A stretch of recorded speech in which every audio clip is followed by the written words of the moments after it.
Bonjour à tous et bienvenue pour ce nouvel épisode de la série de podcasts de la Chambre de commerce et d'industrie franco-ukrainienne. Je commence donc avec une revue de presse des événements marquants de la semaine dernière. Le grand scandale politique de la semaine dernière, c'était la déclaration de l'adjoint au chef de la délégation ukrainienne aux négociations à Minsk, sur le Donbass donc. Witold Fokin, un ancien Premier ministre ukrainien entre 1990 et 1992, a déclaré la semaine dernière qu'il ne voyait aucune preuve d'une guerre entre l'Ukraine et la Russie dans le Donbass. Après 6 ans de conflit, c'était un peu fort et il a donc été renvoyé dès le lendemain. Le président Zelensky s'est vu présenter une nouvelle stratégie de lutte anticorruption la semaine dernière. Selon les estimations, elle pourrait mener à 7 milliards de dollars d'économies, à condition que les institutions de lutte contre la corruption fonctionnent efficacement, bien entendu.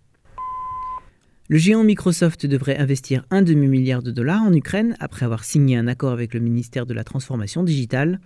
Vous savez que l'Ukraine ambitionne d'être l'un des pays les plus digitalisés au monde, notamment au niveau des services publics.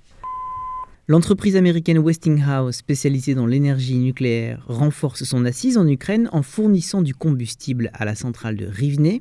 L'accord signé la semaine dernière est l'un des aspects de la diversification des approvisionnements énergétiques du secteur nucléaire, autrefois complètement dépendant du combustible russe. La hryvnia se déprécie sur les marchés internationaux, quelques kopecks par jour, mais de manière constante. La perte de valeur est positive pour les exportateurs ukrainiens, mais elle peut nuire aux consommateurs de produits importés et aux Ukrainiens qui se rendent à l'étranger. Il est globalement difficile de comprendre si cette dépréciation s'inscrit dans une politique délibérée de la Banque nationale ou si elle réagit simplement au mouvement du marché. Enfin, et ça ne date pas de la semaine dernière, mais ça se passe aujourd'hui, le président Zelensky est à Bruxelles pour assister au sommet annuel Union européenne-Ukraine. C'est un rendez-vous important qui sert de rapport d'étape à l'intégration européenne de l'Ukraine. Comme vous le savez, celle-ci suscite beaucoup d'inquiétudes en ce moment. Et c'est sur une terrasse du centre de Kiev, où je profite de la douceur d'une belle soirée d'automne, que je rencontre mon invité Romain Destieux. Bonjour. Bonjour. Romain, tu es le directeur général de Massseeds Ukraine, une filiale de Massseeds, l'un des principaux semenciers français. Alors, est-ce que je peux commencer par te demander de nous situer les activités de Massseeds en Ukraine ? Donc en Ukraine, nous avons toutes les activités d'un semencier. Nous avons une station de recherche, donc on recherche des nouvelles plantes. On investit là-dedans. On a une usine de production, c'est la plus grosse du pays. Et on vend ces semences à des agriculteurs ukrainiens. Donc on participe au développement de l'agriculture en Ukraine. Et c'est une activité qui dure déjà depuis 10 ans. Pourquoi Massseeds est venu ici en Ukraine ? Est-ce que ça correspondait à un besoin ? La semence, donc le métier de semencier en général, c'est un métier très capitalistique qui demande beaucoup de capitaux avant d'avoir un retour sur investissement. Avec la période soviétique, les Ukrainiens et les Russes également ont perdu des dizaines d'années dans la recherche. Et donc c'est un métier qui est dominé essentiellement par ceux qui ont pu continuer à investir, et notamment la France, qui est le leader mondial des semences.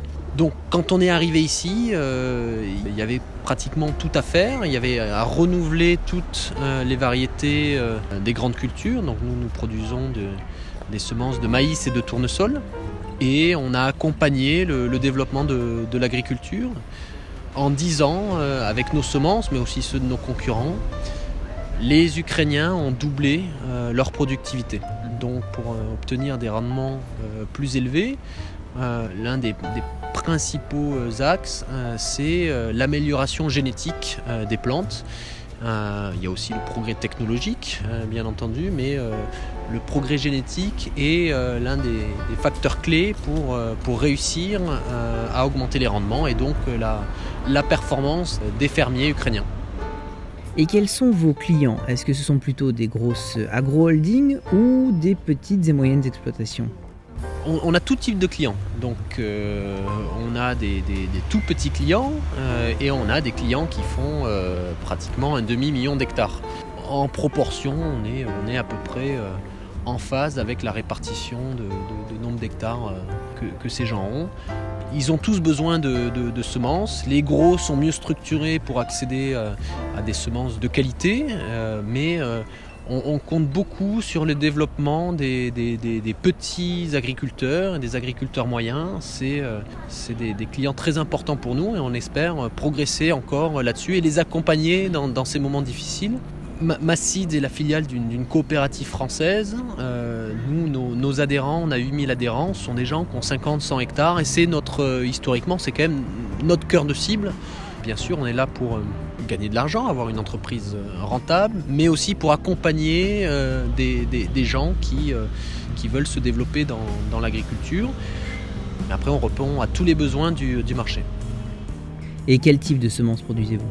Donc nous, on a 2 grandes cultures, le maïs et le tournesol.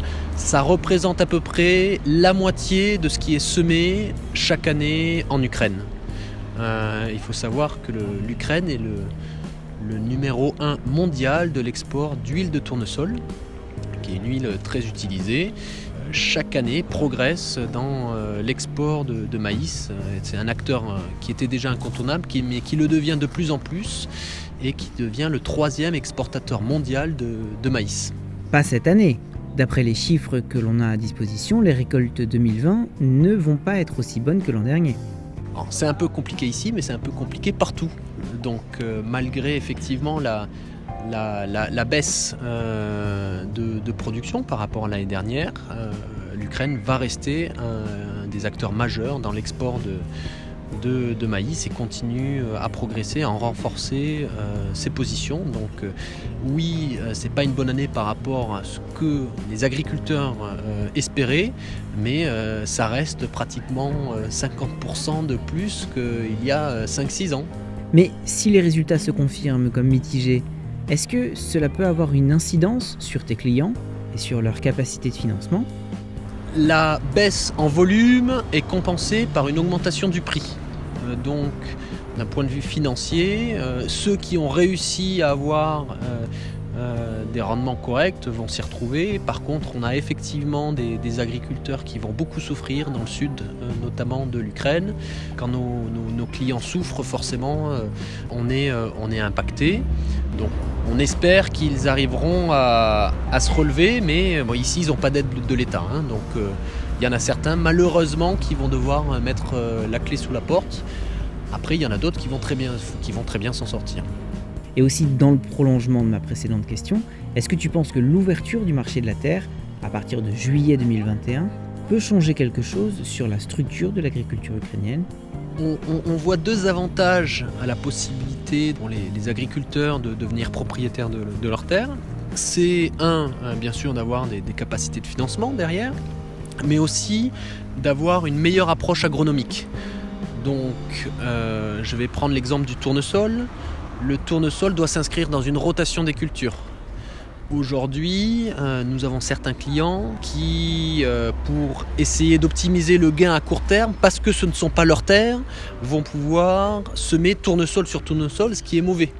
Les agriculteurs qui vont devenir propriétaires vont mieux prendre soin des terres parce que dans 5 ans, ça sera toujours leurs terres et s'ils les ont mal exploitées, ils auront des résultats moins bons.